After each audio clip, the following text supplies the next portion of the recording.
তাহলে 1-2 ঘন্টা গেম খেললে ভাই এটা তো ফোন না, এটা বোম ভাই, যে কোনো সময় ব্লাস্ট হয়ে যেতে পারে। আসসালামু আলাইকুম, কি অবস্থা সবার? This is Infinix Smart 8 and this is Itel A70।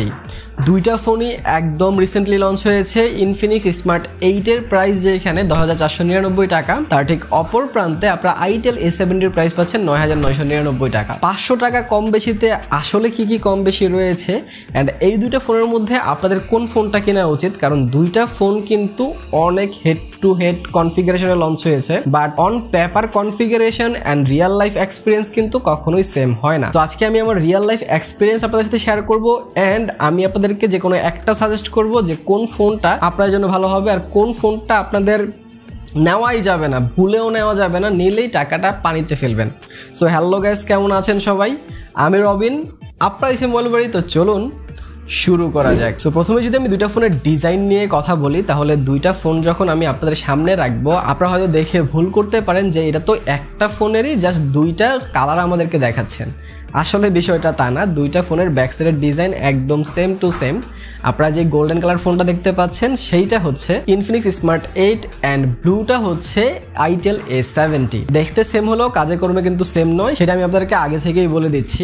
দুইটা ফোনের ডিজাইন কিন্তু ভালো, মাশাআল্লাহ এটা বলতে হবে, বিকজ অফ এই বাজেটে আমরা যেরকম ডিজাইন এখন পাচ্ছি সেইটা আমরা কিছুদিন আগেও চিন্তাই করতে পারতাম না যে এই বাজেটেও এরকম ডিজাইন আসা পসিবল। যাই হোক, যদি ডিজাইন থেকে সরে আমরা সামনের দিকে আসি, তাহলে দুইটা ফোনেই আপনারা 6.6 ইঞ্চির একটি HD প্লাস রেজুলেশনের ডিসপ্লে কিন্তু পেয়ে যাচ্ছেন। প্রথমে যদি আমরা আইটেল নিয়ে কথা বলি, তাহলে আইটেলে আপনারা পাচ্ছেন একটা নচ ডিসপ্লে, তার ঠিক অপর প্রান্তে আপনারা ইনফিনিক্সে পাচ্ছেন একটা 5 হোল ডিসপ্লে। এই বাজেটে 5 হোল দেওয়ার কারণে অবশ্যই ইনফিনিক্সকে খানিকটা এগিয়ে রাখতে হয় এইখানে। কিন্তু যদি ডিসপ্লের কালার অ্যাকুরেসির কথা বলি, তাহলে ইনফিনিক্সের কালার অ্যাকুরেসি ভালো ছিল, ভিডিও দেখে মজা, যেহেতু 5 হোল অবশ্যই একটা ফুল ভিউ এক্সপিরিয়েন্স আপনারা অবশ্যই পাবেন।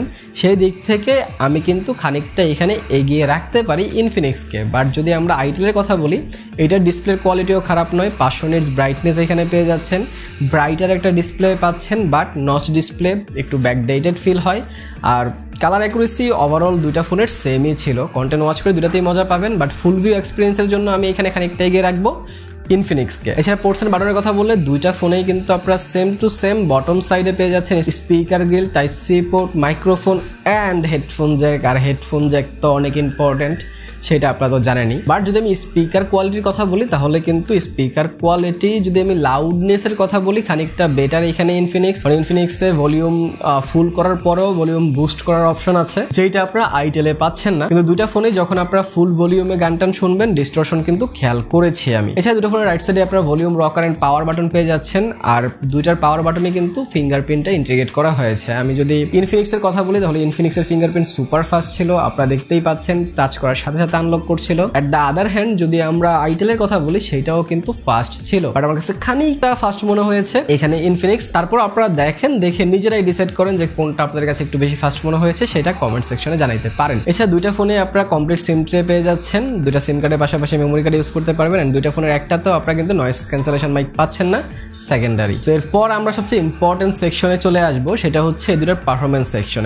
এই সেকশনে আপনারা নিজেরা ডিসাইড করতে পারবেন যে কোন ফোনটা আপনাদের কেনা উচিত, কোন ফোনটা আপনাদের ইগনোর করা উচিত। এইখানেও পার্থক্য রয়েছে। Infinix Smart 8 এ আপনারা পেয়েছেন ইউনিসকের T606 এই চিপসেটটি, তার ঠিক অপর প্রান্তে আপনারা Itel A70 তে পেয়ে যাচ্ছেন T603 এই প্রসেসরটি। দুটো প্রসেসরের মডেলের মধ্যে মাত্র 3 এর ডিফারেন্স থাকলেও রিয়েল লাইফে এই ডিফারেন্স কিন্তু অনেক বড়, বিকজ অফ আমি যখন অন্তত বেঞ্চমার্ক রান করাইছি ইনফিনিক্সে, সেখানে প্রায় 2.5 লাখের কাছাকাছি আসছিল স্কোর। তার ঠিক অপর প্রান্তে যখন আমি আইটেলে রান করাইছি, সেইখানে 1.5 লাখের একটু উপরে আসছে। সো আপনারা বুঝতেই পারছেন প্রায় 90,000-এর কিন্তু ডিফারেন্স আপনারা পেয়ে যাচ্ছেন জাস্ট এই মডেল নাম্বারের 3-এর এদিক সেদিকের জন্য। আর যেহেতু এখানে প্রসেসর পাওয়ারটা বেশি, যার কারণে ইনফিনিক্সের ইউজার এক্সপিরিয়েন্স, গেমিং এক্সপিরিয়েন্স অনেক ভালো ছিল। আমি এটাতে অনেকক্ষণ ফ্রি ফায়ার খেলেছি, কোনো প্রকার ল্যাগ, ফ্রেম ড্রপ কিচ্ছুর দেখা পাবেন না, ইজিলি খেলতে পারবেন, কোনো জায়গায় কোনো সমস্যা হবে না। ফ্রি ফায়ারের জন্য একটা বেস্ট ফোন, আন্ডার 11,000 আমি সাজেস্ট কিন্তু করতে পারি। এছাড়া এটাতে আমি ফুটবলও খেলেছি, ফুটবলও খুবই স্মুথলি খেলা যাচ্ছিল। যারা এই ফুটবলের জন্য ফোন কিনতে যাচ্ছেন, ইনফিনিক্সটা তাদের জন্য সাজেস্ট থাকবে। আর নর্মাল যে গেমগুলো আছে, সাবওয়ে সার্ফাস অ্যান্ড আদার্স, সেগুলোতে ইজিলি আপনারা খেলতে পারবেন, সেখানে কোনো প্রকার প্রবলেম হবে না। But at the other hand যদি আমরা আইটেল নিয়ে কথা বলি, তাহলে ভাই এইখানে ফ্রি ফায়ার মোটামুটি খেলা যাচ্ছিল, এতটা ফ্রেম ড্রপের দেখা পাই নাই, আপনারা হয়তো গেম প্লেতে দেখতে পাচ্ছেন। বাট ফুটবল তো ভাই এটাতে খেলাই যাচ্ছিল না, একটু পরপরই আটকে চলতেছিল, মানে মনে হচ্ছিল যে 8-10 FPS খেলতেছি। সো সেদিক থেকে আমি ডেফিনেটলি আইটেলকে এগিয়ে রাখতে পারবো না। নর্মাল গেমগুলো যদিও চলে, সাবওয়ে সার্ফাস, এগুলোতে এত প্রবলেম হয় না। বাট মানুষ তো এখন ফোন কিনেই ফ্রি ফায়ার অ্যান্ড বড় বড় গেমগুলোই খেলার জন্য। অ্যান্ড এই বাজেটে একটা ভালো এক্সপিরিয়েন্স আমরা সবাই কিন্তু আশা করি, যেটা আইটেল দিতে ব্যর্থ হয়েছে। শুধু পারফরমেন্স দিতেই ব্যর্থ হয়েছে ব্যাপারটা তা নয়। আমি আধা ঘন্টা এই ফোনটাতে গেম খেলেছি, গেম খেলে আমি পিছনে একটু গরম লক্ষ্য করছিলাম যে মোটামুটি ভালো গরম হয়েছে ফোনটা। দ্যাটস ওয়াই আমি টেম্পারেচার যখন চেক করতে গেছি আমি দেখলাম 47 ডিগ্রি সেলসিয়াসে পৌঁছে গেছে। ভাই একটা ফোন আধা ঘন্টা গেমে যদি 47 ডিগ্রি সেলসিয়াসে পৌঁছে যায়, তাহলে 1-2 ঘন্টা গেম খেললে ভাই এটা তো ফোন না, এটা বোম ভাই, যে কোনো সময় ব্লাস্ট হয়ে যেতে পারে। তো অবশ্যই একটা রিস্ক কিন্তু থাইকা যাচ্ছে। সো যে ফোনগুলো গরম হয় সেই ফোনগুলো নেওয়া থেকে বিরত থাকাই বেটার। তো পারফরমেন্স সেকশনেও ক্লিয়ার উইনার আমাদের ইনফিনিক্স স্মার্ট 8। এছাড়া দুইটা ফোনে আপনারা 4GB র্যাম পেয়ে যাচ্ছেন, বাট ইনফিনিক্সে 10,499 টাকায় 464 পাচ্ছেন। 128 নিতে গেলে আপনাদের আরও 1000 টাকা বেশি খরচ করতে হইতে পারে। বাট দ্য আদার হ্যান্ড 10,000 টাকাতেই 128 পেয়ে যাচ্ছেন কিন্তু আপনারা আইটেলে। তো এই দিক থেকে আইটেলটা এগিয়ে থাকবে। এছাড়া দুটার ইউআই এক্সপিরিয়েন্সের কথা যদি বলি, বেটার ছিল। আর যেহেতু আমি ডিসপ্লে সেকশনে বলতে ভুলে গেছিলাম, ইনফিনিক্সে আপনারা কিন্তু 90 Hz রিফ্রেশ রেট পাচ্ছেন, যার কারণে smoothness, app opening, app closing, overall scrolling experience কিন্তু অনেক বেটার ছিল ইনফিনিক্সে। কিন্তু দ্য আদার হ্যান্ড যদি আইটেলের কথা বলি, এখানে আপনারা 90 Hz পাচ্ছেন না, 60 Hz প্যানেল দেওয়া হয়েছে, তার সাথে প্রসেসর পাওয়ারটা এতটা বেটার না।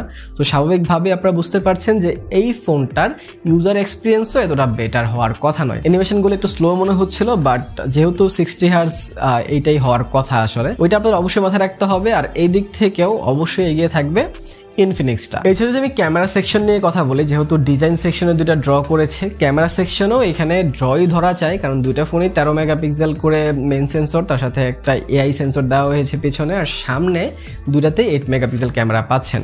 আমি যদি ইনফিনিক্সের বেশ কিছু পিকচার আপনাদেরকে দেখাই, তাহলে আপনারা বুঝতে পারবেন যে এটা কীরকম ছবি আপনাদেরকে ক্যাপচার করে দেয়। ডে লাইটে কোনো প্রকার প্রবলেম হবে না, আপনাদের মোটামুটি ভালো ছবি ক্যাপচার করতে পারবেন। ইনডোরে আউটডোরে আপনাদের প্রবলেম হওয়ার কথা নয় ইনফিনিক্সটা দিয়ে। ইভেন সেলফিও কিন্তু এটা দিয়ে ভালোই আসছিল, মোটামুটি বাজেট অনুযায়ী ঠিকঠাক আমি বলবো। অ্যাট দ্য আদার হ্যান্ড আইটেলের কথা যদি বলি, আইটেলও সিমিলার পারফরমেন্সই আপনারা পাবেন, সিমিলার পিকচার কোয়ালিটি আপনারা পাবেন, যেহেতু 13 মেগাপিক্সেল ক্যামেরাই পাচ্ছেন।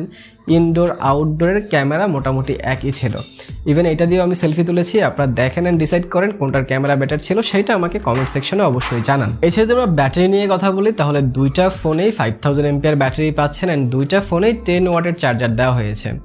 বাট যেহেতু 60 Hz প্যানেল পাচ্ছেন আপনারা আইটেলে, এইটা কিন্তু আপনাদের ব্যাটারি ব্যাকআপটা বেশি দিবে, প্রায় 1.5 থেকে 2 দিন ব্যাকআপ চলে যাবে নর্মাল ইউজে, আর রাফ ইউজে একদিন ইজিলি আপনারা পার করে দিতে পারবেন, কোনো প্রকার প্রবলেম হবে না আইটেলে। বাট যদি আমরা ইনফিনিক্সের কথা বলি, তাহলে এইটাতে 90 Hz হওয়ার কারণে 1 থেকে 1.5 দিনই আপনারা সর্বোচ্চ ব্যাকআপ পাবেন, অ্যান্ড ওইটা আপনাদের মাইনে নিতে হবে, কারণ 90 Hz ইউজ করলে অবশ্যই ব্যাটারি একটু বেশি ড্রেন হয়, সেটা আমরা সবাই জানি। কিন্তু দুইটা ফোনেই ফুল চার্জ করতে প্রায় 2 থেকে 2.5 ঘন্টা সময় লেগে যাবে, এইটা কিন্তু মাথায় রাখতে হবে আপনাদের। সো এট দ্য এন্ড যদি আমি আমার পক্ষ থেকে একটা সাজেস্ট করতে চাই, তাহলে ডেফিনেটলি আমি এখানে ইনফিনিক্স স্মার্ট 8টা সাজেস্ট করবো। 500 টাকা বেশি দিলেও এখানে আপনাদের প্রসেসরটা মোটামুটি স্টাবলিশড পাচ্ছেন, অ্যান্ড ওভারঅল প্রাইস টু পারফরমেন্সের যে রেশিওটা সেটা কিন্তু ব্যালেন্স আছে। বাট যদি আমরা আইটেলের কথা বলি, সেইখানে ফোনটা গরম হচ্ছে, এখানে গেমিং পারফরমেন্স এতটা ভালো না। সো ওভারঅল আমি কখনোই একটা এমন ফোন সাজেস্ট করতে পারবো না আপনাদের যে ফোনটা গরম হচ্ছে, কারণ এইটা আফটার লং টাইম আপনাদেরকে